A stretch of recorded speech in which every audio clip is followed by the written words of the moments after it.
ചെറുകിട കർഷകർക്കും പ്രവാസികൾക്കും ഗുണകരമായ പ്രഖ്യാപനങ്ങളുമായി റിസർവ് ബാങ്കിന്റെ പുതിയ പണനയം. ചെറുകിട കർഷകർക്ക് ഈടില്ലാതെ നേടാവുന്ന വായ്പയുടെ പരിധി 2 ലക്ഷമായാണ് ഉയർത്തിയത്. Foreign currency non resident bank അക്കൗണ്ടിലെ പലിശ നിരക്ക് ഉയർത്തിയത് പ്രവാസികൾക്കും നേട്ടമാകും.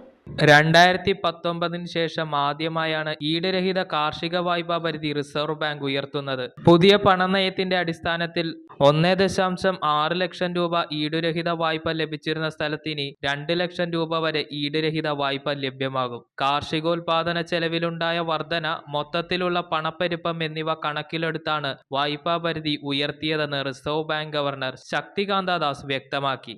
Foreign currency non resident bank അഥവാ FCNRB അക്കൗണ്ടിലെ സ്ഥിര നിക്ഷേപത്തിന്റെ പലിശ നിരക്ക് ഉയർത്തിയ തീരുമാനം പ്രവാസികൾക്ക് നേട്ടമാകും. പ്രവാസികൾക്ക് വിദേശ കറൻസികളിൽ ഇന്ത്യൻ ബാങ്കുകളിൽ സ്ഥിര നിക്ഷേപം നടത്താവുന്ന അക്കൗണ്ടാണ് FCNRB അക്കൗണ്ട്. കറൻസികളുടെ വിനിമയ നിരക്കിലുണ്ടാകുന്ന ഏറ്റക്കുറച്ചിലുകൾ ബാധകമാകില്ലെന്നതാണ് FCNRBയുടെ നേട്ടം.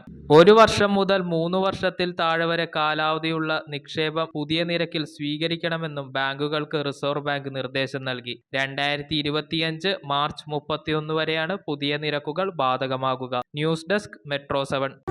തറവാട്ടിലേക്ക് സാധനങ്ങൾ വാങ്ങിയ കട ഇത് തന്നെ. ഇനി ഒന്നും നോക്കണ്ട, കണ്ണടച്ച് വാങ്ങിച്ചോ. ഏത് ഐറ്റത്തിനും ഞാൻ ഗ്യാരണ്ടി.